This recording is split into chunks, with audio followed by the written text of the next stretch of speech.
welcome back to the Courageous Girls podcast. I'm your host, Terra Mattson, and today we get to talk about Courageous Girls groups, and I have some special friends with me, Stephanie West and Megan Brown, who have both been seasoned Courageous Girls group leaders, but have also been a part of our advisory group. They give a lot of wisdom and insight to all the things we're doing at Courageous Girls. So I'm so glad to have you, Stephanie and Megan. Thank you. So glad to be here. Okay, so let's just start by you guys sharing a little bit about who you are, and then we're going to dive in to the nitty gritty of what it means to lead a CG group. So, Megan, why don't you start with just your stage of life and what you do in the home and outside the home, and then how you were introduced into Courageous Girls and where you're at in the journey. Yeah. Well, I live in Austin. We've lived here, coming up on 20 years. I've been married to my husband, Chase, for we just hit 25 years. And we've got 3 kids. My oldest is Elias. He is 20 and in college in Arizona, University of Arizona in Tucson.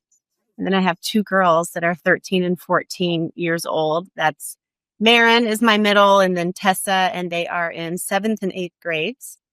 And professionally, I am on pastoral staff at our local church, and I'm also a spiritual director. So all of those things take a lot of my time. I first got connected to Courageous Girls, it was probably 5, maybe even 6 years ago now, with a friend of a friend actually that I knew that was starting Courageous Girls here in Austin. So she reached out to a lot of moms, and we formed actually a fairly large Courageous Girls group. Our girls were in 2nd and 3rd grade at the time.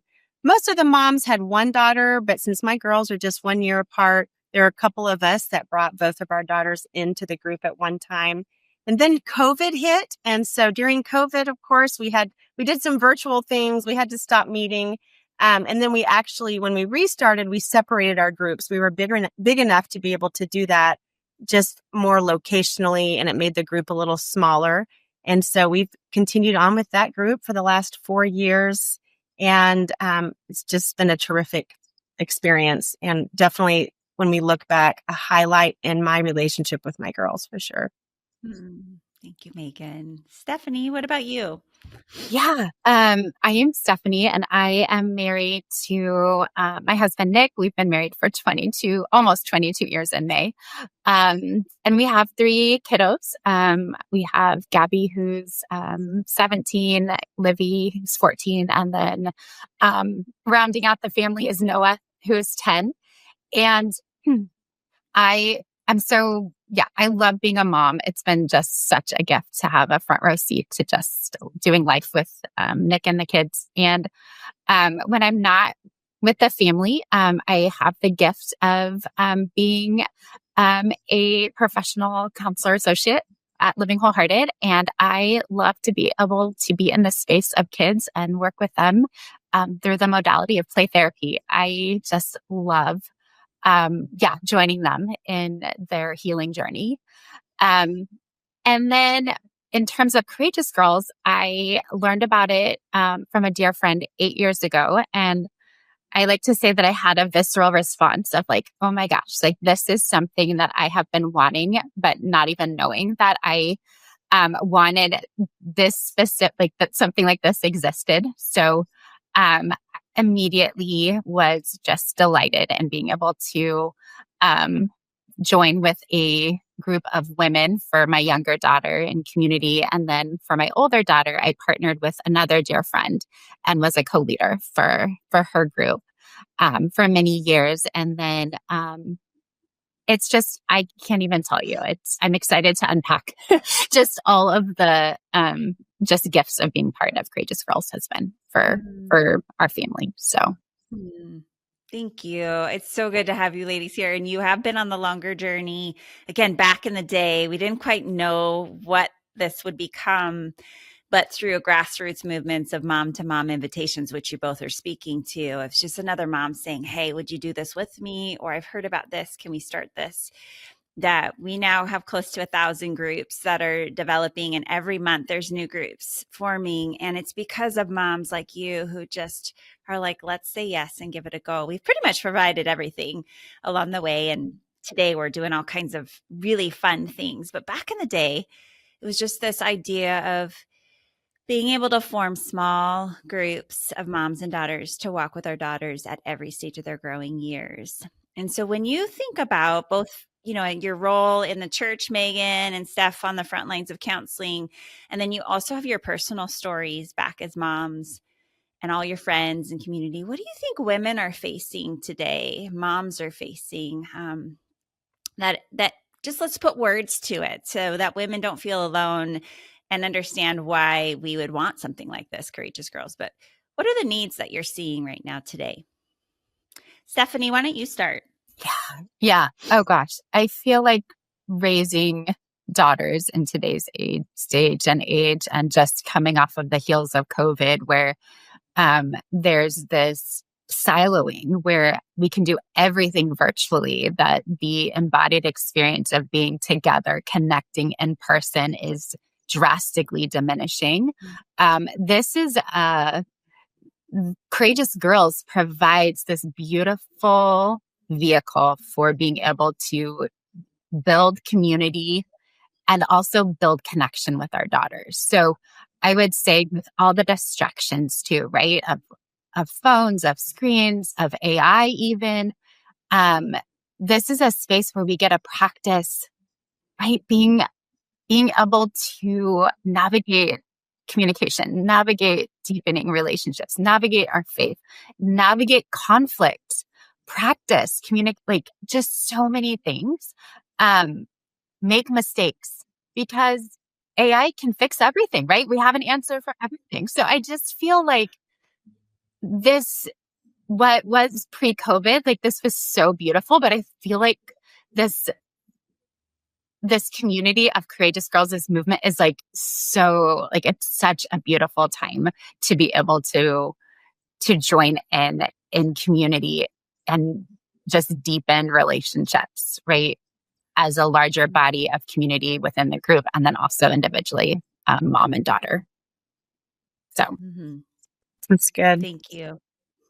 Relate to so many of those things too, Steph, and just the when you're committed to a group of moms and daughters, which in my case, we don't have everyday life with the other moms and daughters that are in our group, but just like the commitment to that community is so significant to know that we're coming together no matter what, all the other things that are happening in our lives, to stay committed to the heart of CG and also being able to invest in the other girls' lives as their moms' friends has become really significant. And I think I would say to your question, Tara, about what moms face today, I think that there's just this chronic burden of inadequacy. And where you look, either people are saying they feel inadequate or overwhelmed or they can't do this job. And I think also our culture plays on that fear that moms have. And there's, always, it seems like every day there's something new, another trick, another tip that's going to come out. And people want the thing that's going to make it easier. They want the thing that's going to help it be perfect. And so whether that's 3 tips that are going to make you the perfect mom in 5 weeks to, if you do these 3 things, then everything's going to be really good from top to bottom in your house and your home and your family. And it'll be one thing this week and then it's another thing the next week. And I think it's just like women are on a constant treadmill that never ends, trying to solve that feeling of, I don't have what it takes. And I think that's the beauty of Courageous Girls, is that the curriculum is so rooted in God's word. And it also gives a picture for the long haul. It's not just a one-time thing that's going to fix or transform. It's giving simple, practical tools that are tested and true, and working them out in the relationship with your daughter and the relationships with the daughters and the moms in the community. And doing that over time is what establishes such a firm foundation. And it doesn't mean that the feelings or the fear of, I can't do this, or the inadequacy doesn't hit us. But I think it helps dispel the lie that we have to be perfect or that we aren't adequate. And it reminds us that actually God is equipping us and he's given us his word, and he's given us community, and he's given us some really important ways of connecting with our daughters, not perfectly, but being willing to at least try. And it's just been a beautiful thing to be able to be a part of in that way. With all my brokenness, all my bumps and bruises, to do that together with other moms is really special. Oh, you guys are speaking to so many things that I'm just like, yes, yes, yes. So let me pull some of those out. We'll keep teasing it. So one of is that inadequacy voice. So that is such a common, I'll never forget when I asked all the different women in my first group, there were 8 of us. Every single one of those women felt like she didn't belong in our Courageous Girls group, whether it's she didn't know the Bible well enough, she had been a brand new Christian, she wasn't even sure she was a Christian, to I had a really broken home, to my marriage is falling apart and I'm not sure I could be a part of this, to all kinds of I'm not the popular one. That girl over there is the popular one. Isn't it funny? I mean, we still have all of those dynamics as women. But that is part of the beauty of practicing. The slow and steady drip over time, we talk about it, and this need in us culturally, both post-COVID, but I think it happened before COVID too, but AI doesn't help, is this fast, quick fixes. And even the church, we sometimes feed into that. We want to spoon feed our people. But when I look at who God is, I'm like, he is slow. He took 40 years in the wilderness with Israel. I mean, he took 40 years with Moses to get him to the place. I mean, he is slow in, his right timing. So I don't say that with like, I know better. I just think our fast and our idea of how quick things are supposed to happen really kills the relationship that we can have with our daughters and even what God's wanting to do in the slowness and consistency. So as you think about that, Meghan, you speaking to like your own inadequacies, what have you been learning in your own walk with God through this process of CG and walking with your daughters? Maybe describe a little bit about your relationship with them and then what God's been doing in you through Courageous Girls.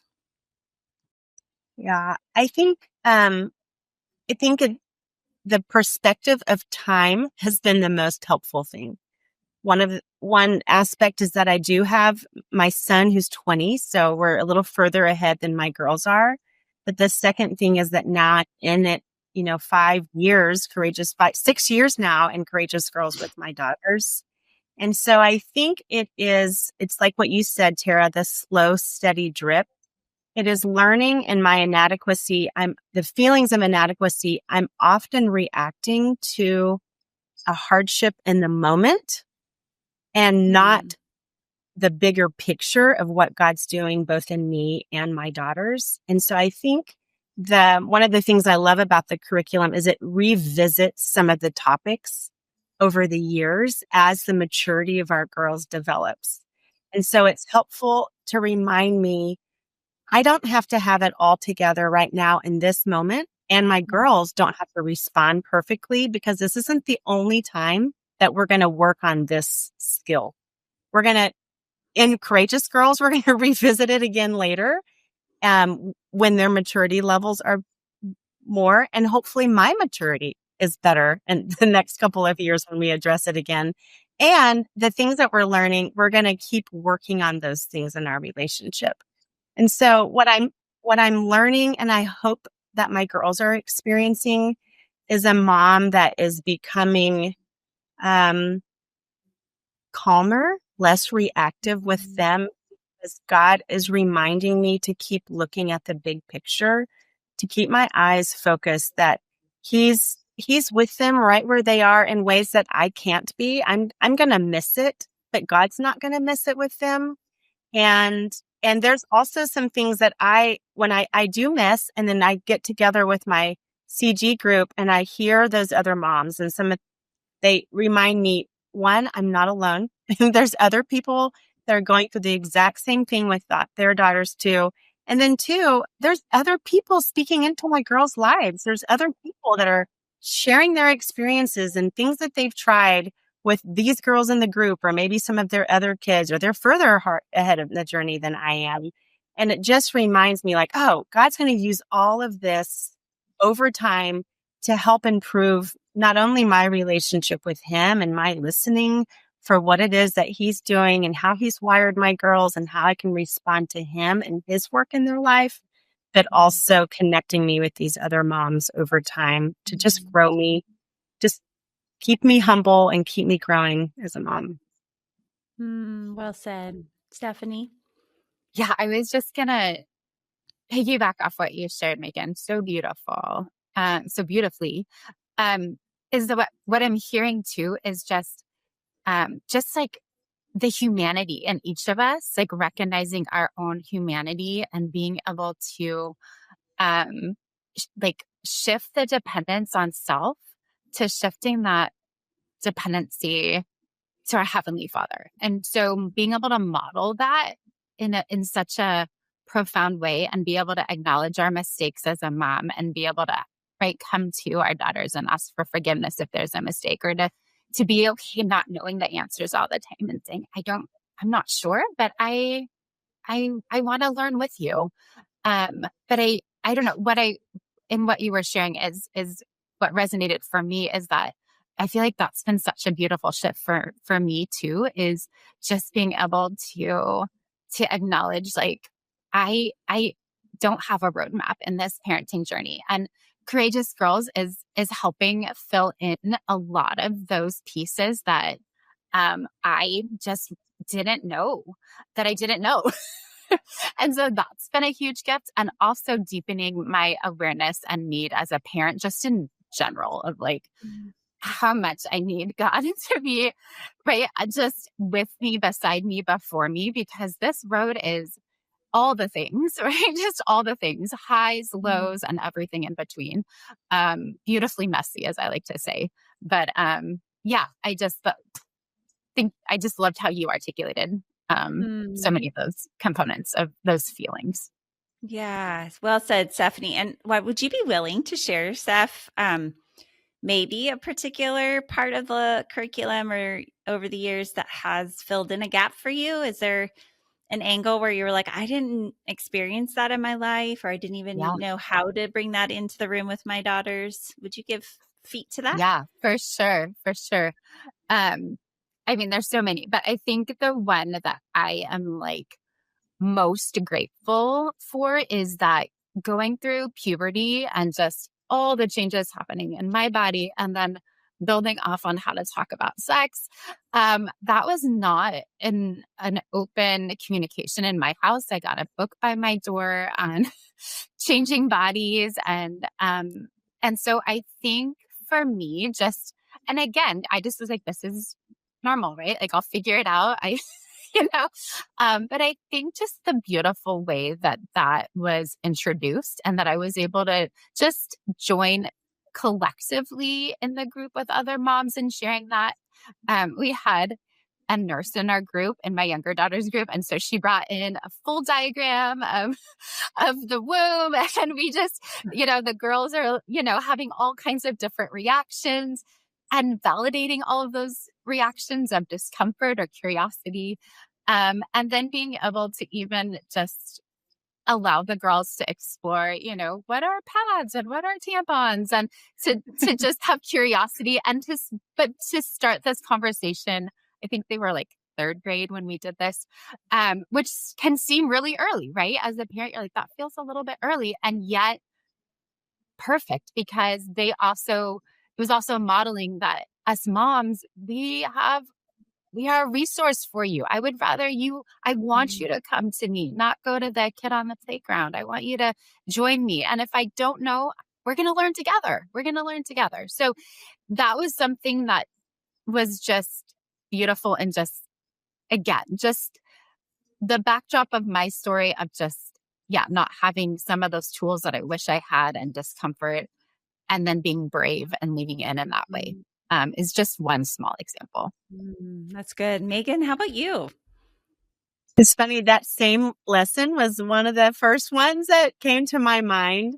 My girls were horrified because I was the one that was teaching that week. So I was, the diagram and fallopian tubes, and before the lesson, and they just about died. But I think probably because I was teaching it, it still stands out to them. But the the laughs that we had, the camaraderie with the other girls. It's a beautiful lesson. And another one that, there's actually several that are like this. We've talked about technology. We've talked about modesty, and both of those have been real markers with my girls for later conversations because they're realizing we're some of the conversations that I'm having with them. I'm not trying to let's see, how do I say this? They're not the only ones that have a family who's trying to do technology, clothing differently from the rest of the world. And so it helps them realize, well, it helps me have a roadmap. I love that word, Stephanie, about giving me a roadmap for how to have the conversations, and the fact that we're doing it with other moms and with other girls that are their age has just given us a baseline to refer back to have context when we encounter lots of other bumps, especially as they get older. So good. The repetition is so vital that we forget, I think, different wiring types. I already said that. You should know by now. But I mean, if you watch Jesus, he repeats again and again. He also speaks to things before the disciples even understand it. They're like, we don't know what you're saying. And so that's true of what we're doing in Courageous Girls, is trying to lay a bit of a foundation about safety. Like, I can hold this with you. I can hold your curiosity. You're uncomfortable. You're laughing at me, Meghan, with your daughters, like mortified.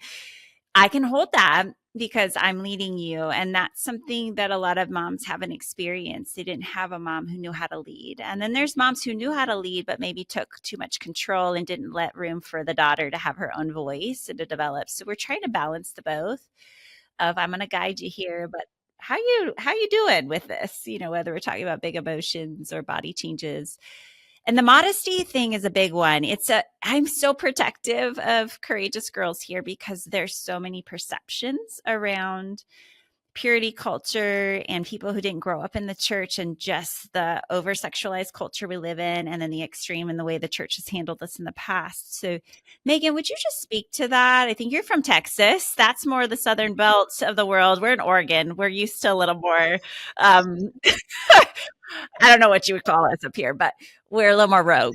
But coming from more of maybe where purity culture was a part of the church in larger droves, speak to the Courageous Girls curriculum and any mom who's maybe really cautious there and doesn't want to reharm or add harm to their own daughter in their story.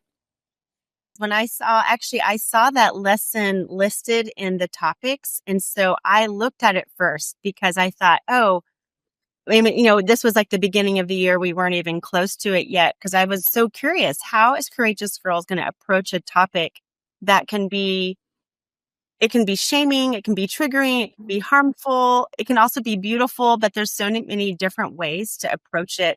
And so I went and I read through that lesson, and I thought this will be a real litmus test for how what, not just the quality, but the perspective of Courageous Girls and what it's bringing to an issue that can be so divisive.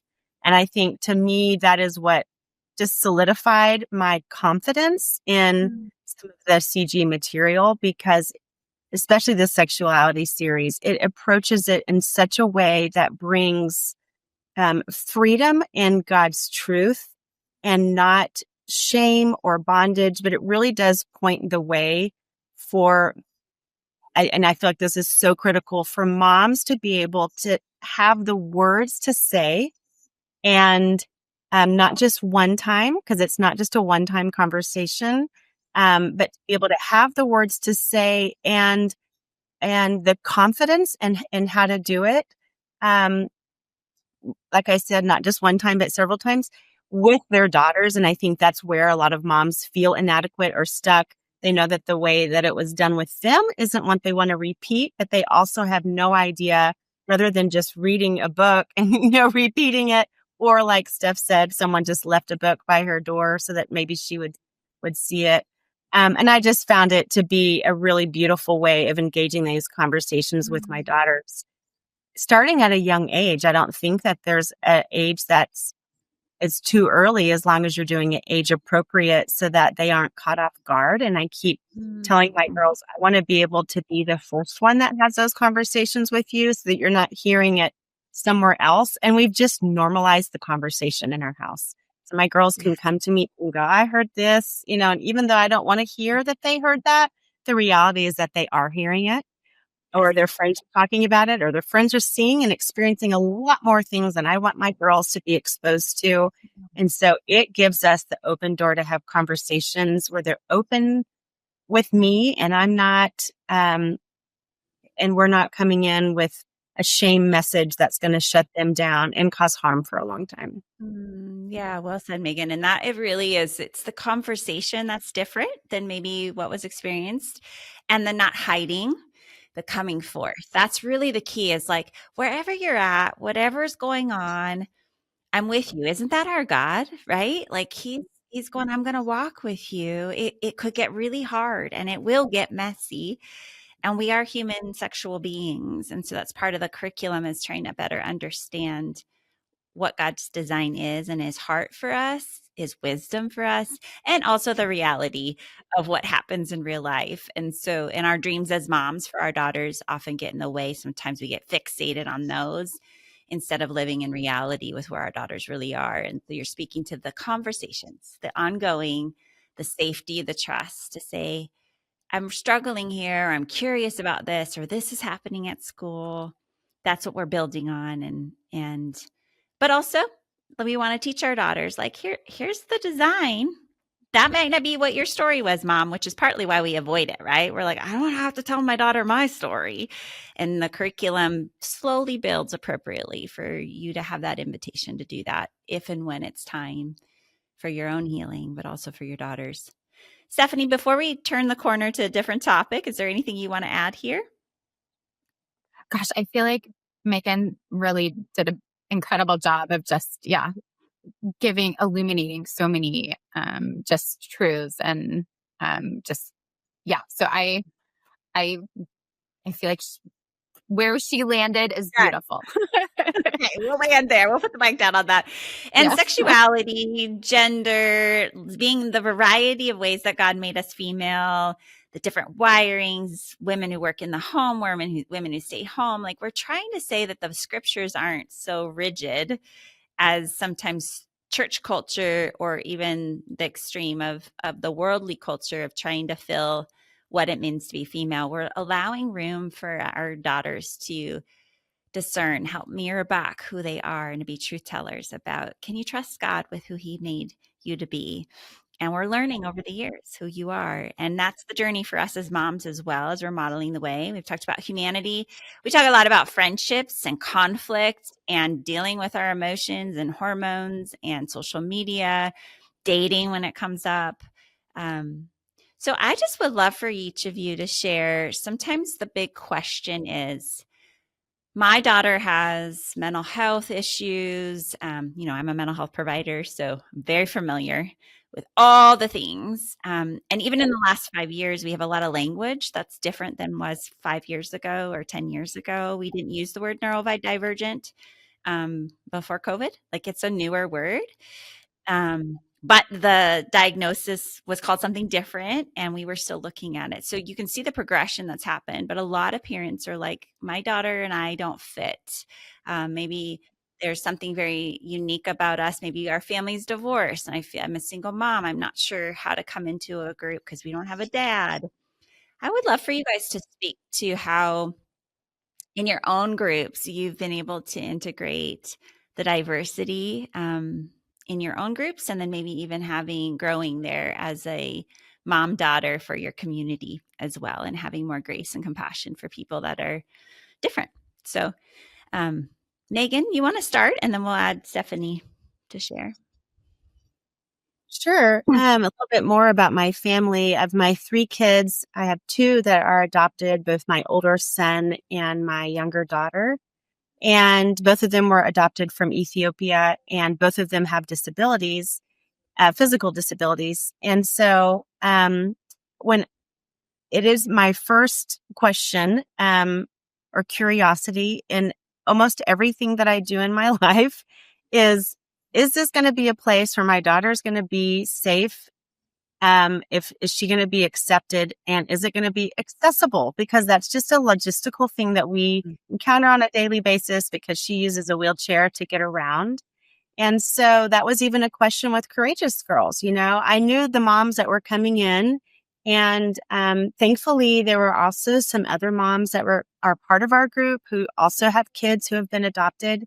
And so there's a common language, and I cannot speak enough about the value that it has been to have other adoptive moms that are with me on my journey.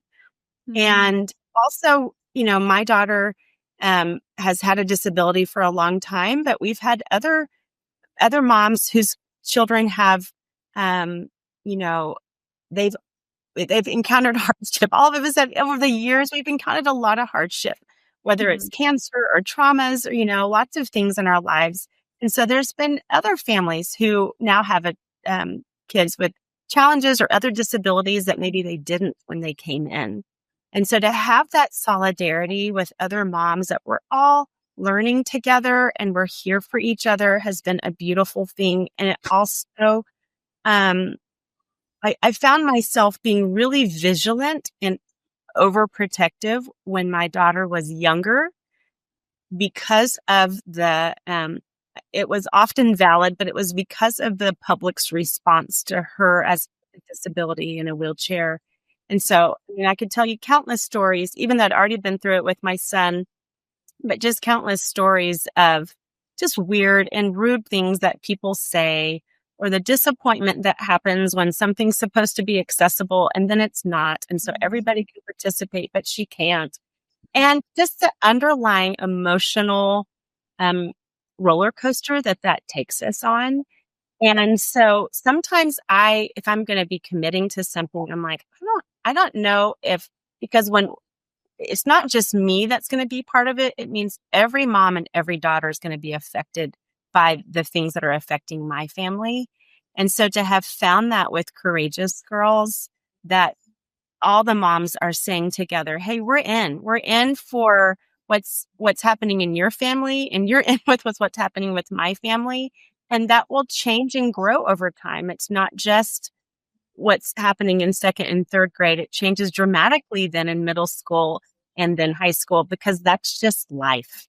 Life happens to all of us. And so I have just a deep gratitude for the solidarity and the support that I have found for my daughter, for other daughters that are willing to say, hey, we want to learn about you and be with you in this, for sensitivity of language when it happens, when we're talking about even where babies come from, and I didn't give birth to her, and some of these other moms didn't give birth to their daughters.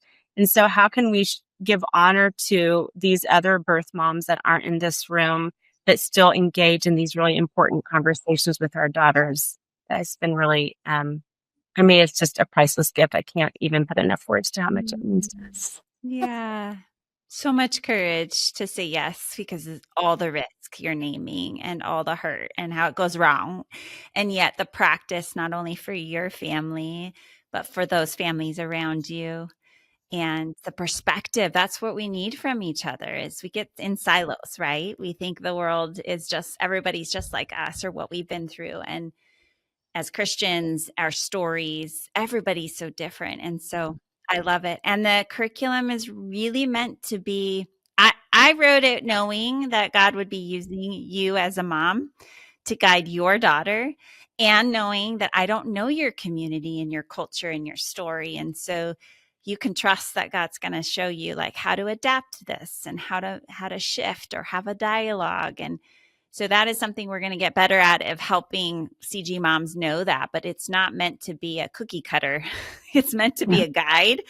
And then your community. I am not an expert in African culture. I've been spending time in Western, mostly, Western Oregon culture. And that is something that is important to understand, that you've been able to bring to the table.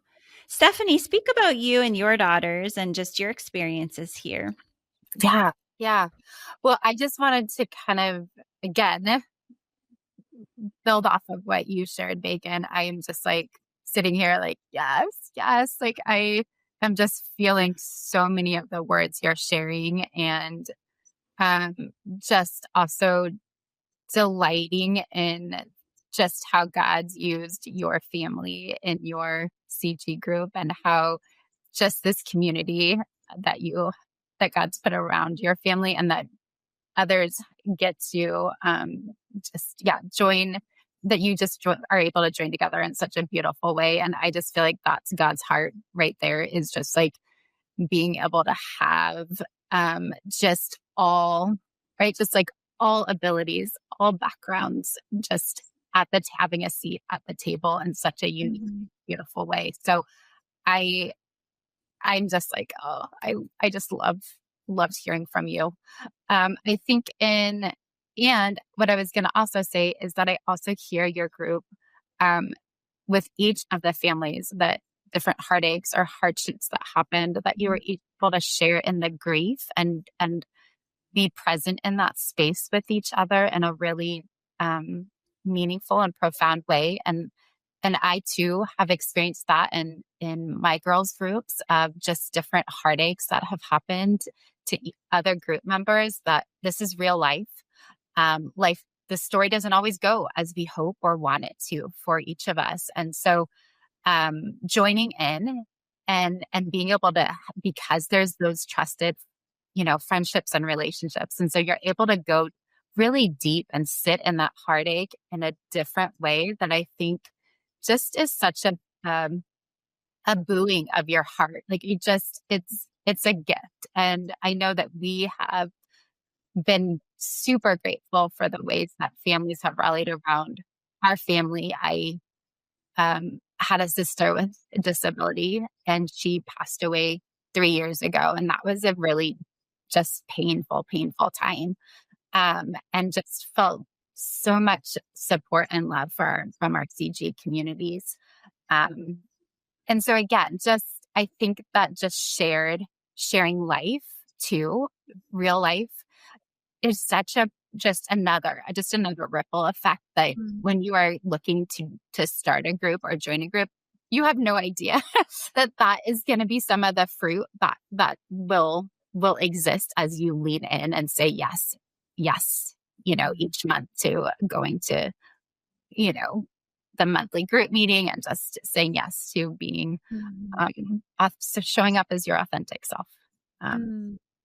I don't know if I answered your question, Tara, but You did. You did, just the way it was supposed to be. I mean, part of what we're doing in CG, I mean, you guys know this because you've led groups for so long. We share the leadership as moms, but it takes someone to initiate. It's usually the woman who's like, I'm already doing 50,000 other things. I shouldn't start another group. Um, but the gift of being kind of one of those women, I created it with a, like, you know what? I want to help other women. That's really a passion I have, is my own story, is finding my own voice, but helping other women find their voice. And I want these girls to see God's beautiful variety. And we're such a celebrity culture. We have this idea of what it looks like to be a Christian woman. And there's so many ways that God uses as we look in the scriptures at God's women, but throughout the church. And I'm blessed to sit with so many amazing different people who are very human and very real, and have all of their own abilities and disabilities, and that comes in both seen and unseen ways. And so being able to sit with each other as women is a unique aspect. We want church to be a part of our lives. We want youth group, all these other places. We're not saying CG replaces it, but you guys are speaking to the unique piece of staying committed because of your daughter, and giving her a place to practice, you a place to practice. And the fruit of it is you end up getting some pretty rich, deep community. Um, and I just want to ask you, as we're kind of winding down the conversation a little bit, we have a little bit more time, so don't feel rushed.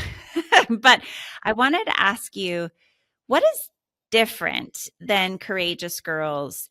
This is not meant to be like a marketing ploy. I really want you guys to speak honestly. What's different, or what have you found different than all the other Christian parenting opportunities that we have? Because I I tried to find a lot of things like this and I couldn't find it. And so hence that's often how the Lord moves us, right? Like, guess what? You're going to be the one to start it. If you want it, then do it.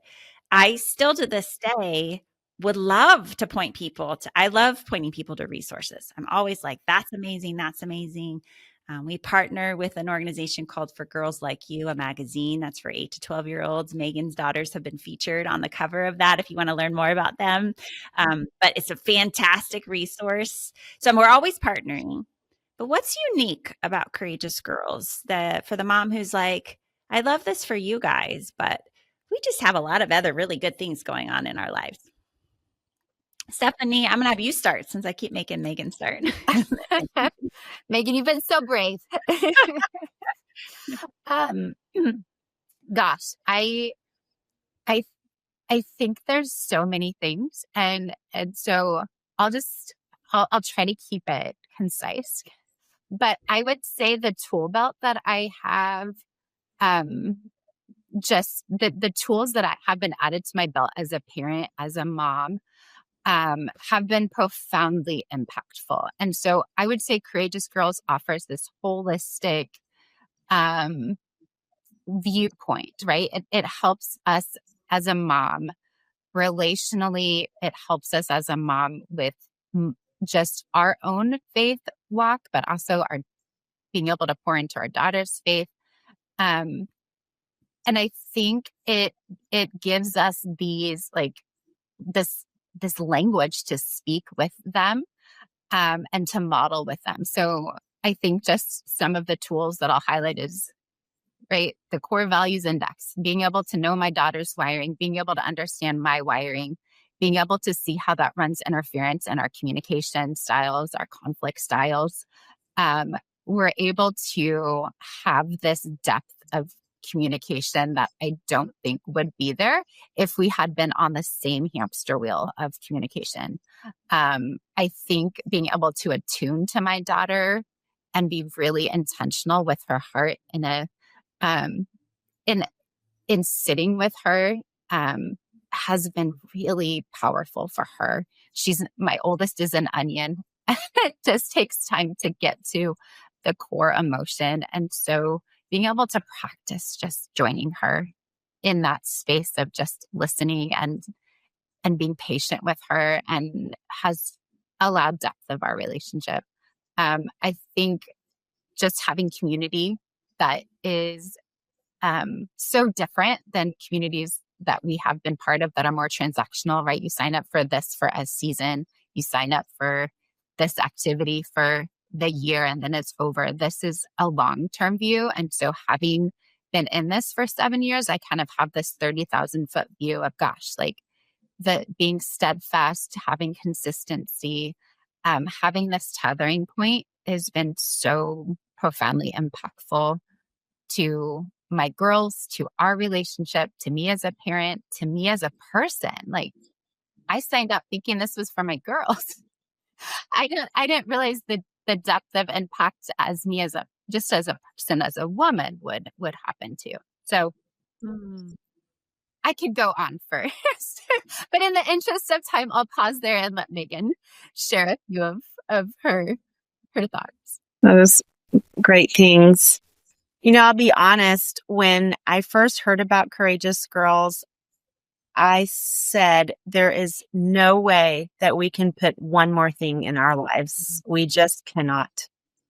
There's endless opportunity of things to say yes to. And at that time, I was already drowning and really wanting to learn how to say no to more things. And so when I first heard about it, I was like, no, I don't think so, but I'm willing to learn more. And even when I went to the first one, I was in the back of my mind thinking, I'm going to need to have an exit plan after the first session, just in case like I get here and I'm like, there's no way that we can fit this in.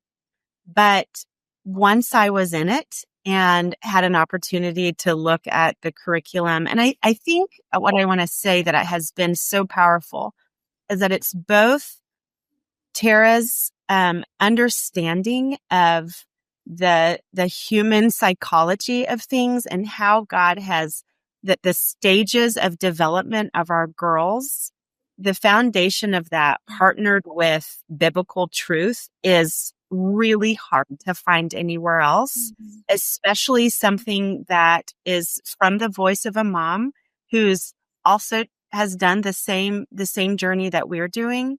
And it grows with the girls. It's not just the book that you read when they're in adolescence and then you get to the next stage and it doesn't apply as much anymore and you're not sure what to do. And so that's just you can't find that anywhere else. And that and our community. And I want to say it doesn't mean that in my community we're not all the same. We're really different. And that's part of the beauty. Like I said, I don't do everyday life with these moms. And it's what I've come to really, really value about our community is that we're learning from each other. And so that's what just made me stick. And there are times that, especially the middle school is tough. That's where both my girls were so hard. And so it doesn't mean that like when we're showing up at CG, sometimes my girls don't want to go because there's a lot of other things that they want to do. Or there's been times when they're not just one time, lots of times when we have had more opportunities to say yes to more stuff.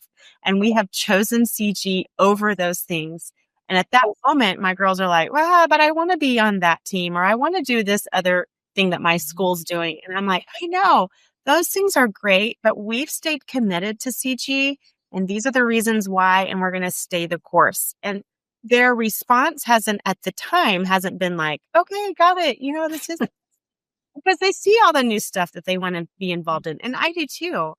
But I now so value the commitment over time and what the tools and the richness that it's given in our relationships that I don't want to, it is our priority. I don't want to let it go. Yeah.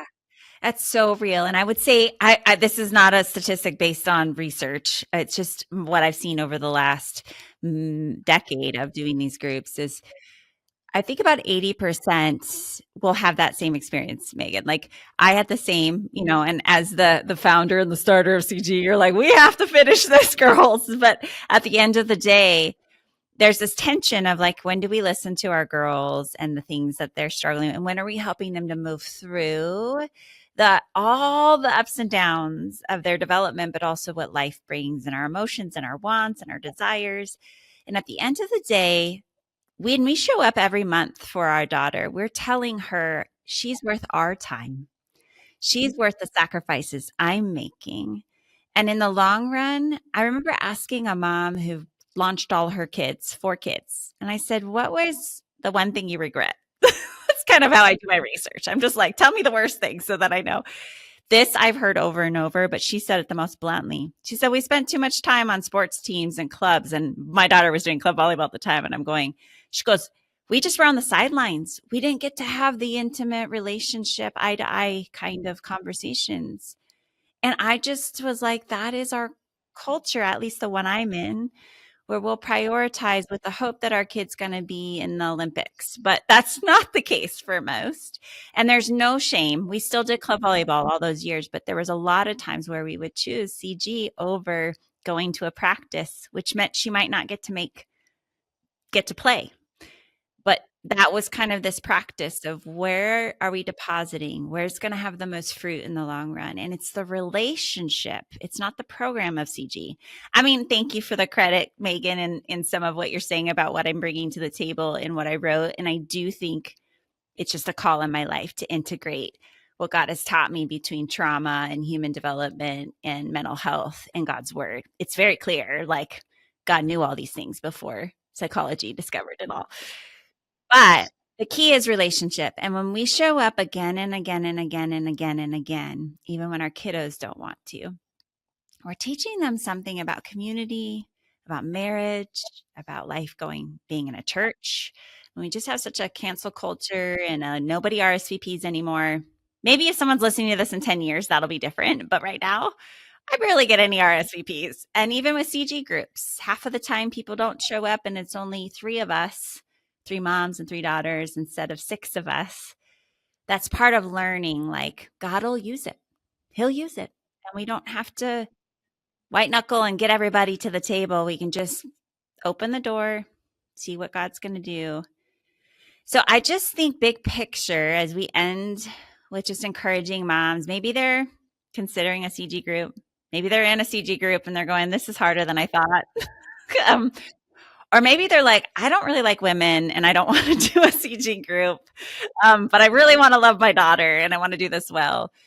What kind of word of encouragement do you want to leave that woman with? So Megan, in true form, you go first, and then Stephanie will land the plane. Um, I don't know if I knew you were going to ask that question. Maybe I did, but before we started, I was just quiet for a minute, and this verse came to mind, and it's Isaiah 26:3 that says, "You will keep in perfect peace." I've had this in a sticky note in my Bible for years. "You will keep in perfect peace the one who trusts in you, because her thoughts are fixed on you." And I have I just think that that's the message for all moms, that God is the one who's going to give you peace as you trust him, and trusting him with all the things that demand your attention. Courageous Girls is one of the things that just can rise to the top every single time, that it's teaching us to trust the Lord with everything that we have. And as a result of that, our life really does get infused with peace and hope. And that's what you'll find in Courageous Girls, other moms that are wanting to do the same journey. And it is not perfect. It's the reality of life. It's not just a subset where this one thing that I do is going to be perfect. It just isn't. But getting to do that and fight for what's good and true, along with other moms, to deepen the relationships with daughters and the Lord and other moms, it is the best treasure to go after. Thank you. So good. I love that. I think the verse I actually wanted to share was Psalm 139:14.